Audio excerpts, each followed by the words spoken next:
Dalam hitungan hari, tahun 2022 akan segera berakhir. Iklim penegakan hukum di sepanjang tahun ini cukup bisa dibilang memberikan banyak kejutan. Sejalan dengan kerja aparatnya yang bisa dibilang gercep atau gerak cepat. Nah, Komisi Pemberantasan Korupsi atau KPK bisa jadi salah satu yang dibahas di sepanjang tahun ini. Yuk kita lihat siapa saja yang terjaring OTT KPK di sepanjang tahun 2022 ini. Di awal tahun, tepatnya Januari 2022, KPK langsung tancap gas dengan melakukan operasi tangkap tangan di wilayah Bekasi, Jawa Barat. Hasilnya, Wali Kota Bekasi Rahmat Effendi diciduk terkait kasus dugaan tindak pidana korupsi, suap pengadaan barang dan jasa, serta lelang jabatan. KPK pun kemudian menetapkan Rahmat Effendi sebagai tersangka. Dari hasil pengembangan kasus, KPK lalu menetapkan 9 tersangka yang ikut terjerat dalam kasus ini. Selain Rahmat, KPK menetapkan Sekretaris Dinas Penanaman Modal dan PTSP Bekasi M. Bunyamin, Camat Jatisampurna Wahyudin, dan Kepala Dinas Perumahan Kawasan Permukiman dan Pertanahan Kota Bekasi Jumhana Lutfi. Nah, selanjutnya masih di bulan yang sama, KPK menangkap tangan Bupati Penajam Pasar Utara, Kalimantan Timur, Abdul Ghafur Mas'ud, juga melalui operasi tangkap tangan. OTT KPK kali ini dilakukan di 2 lokasi yang berbeda, yaitu Jakarta dan Penajam Pasar Utara. Dari lokasi, KPK mengamankan 11 orang. KPK menetapkan Abdul Ghafur Mas'ud sebagai tersangka suap terkait kegiatan pekerjaan pengadaan barang dan jasa serta perizinan di Kabupaten Penajam Pasar Utara, Kalimantan Timur tahun 2021-2022. Selain Abdul Ghafur Mas'ud, 4 tersangka lain penerima suap yaitu Sekda Kabupaten Penajam Pasar Utara Mulyadi, Kepala Dinas Pekerjaan Umum dan Tata Ruang Kabupaten Penajam Pasar Utara Edi Hasmoro, Kepala Bidang Dinas Pendidikan, Pemuda dan Olahraga Kabupaten Penajam Pasar Utara Jusman, dan Bendahara Umum DPC Partai Demokrat Balikpapan Nur Afifah Balkis.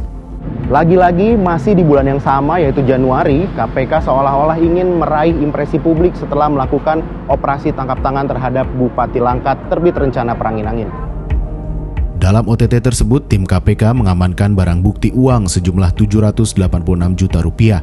Diduga uang tersebut merupakan sebagian kecil yang diterima terbit melalui orang kepercayaannya terkait pekerjaan proyek di Langkat. KPK menetapkan terbit sebagai tersangka terkait kegiatan pekerjaan pengadaan barang dan jasa tahun 2020 hingga 2022 di Kabupaten Langkat, Sumatera Utara bersama 6 orang lainnya yang terdiri dari aparatur sipil dan pihak swasta.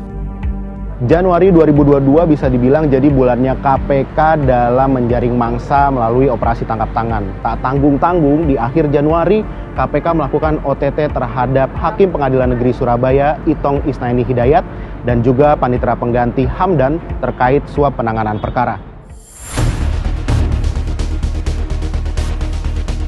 KPK nampaknya memang ingin menjalankan perannya sebagai aparat penegak hukum dengan serius. Buktinya dalam sebulan KPK bisa menciduk 4 pejabat pemerintahan, belum termasuk kawan-kawannya ya.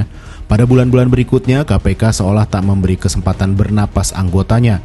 Beberapa operasi tangkap tangan pun berhasil menjaring nama-nama seperti Bupati Bogor Ade Yasin, Rektor Unila Karomani, Bupati Pemalang Mukti Agung Wibowo, dan yang terdekat Hakim Agung Sudrajat Dimyati.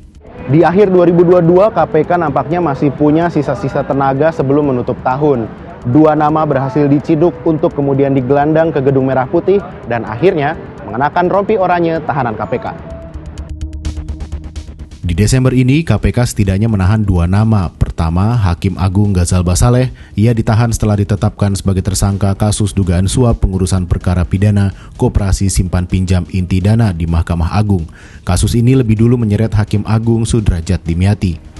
Terakhir, OTT KPK juga berhasil menjaring Wakil Ketua DPRD Jawa Timur Sahat Tua Simanjuntak terkait kasus dugaan suap pengelolaan dana hibah yang bersumber dari APBD Jawa Timur. KPK juga mengamankan beberapa barang bukti, salah satunya berupa uang tunai senilai 1 miliar rupiah. Nah, itulah kira-kira sederet nama yang berhasil dijaring oleh KPK melalui operasi tangkap tangan yang dilaksanakan sepanjang tahun 2022. Nah, di tahun 2023 nanti, mari sama-sama berharap supaya KPK tidak mengendorkan upayanya memberantas korupsi di negeri ini. Selamat Tahun Baru!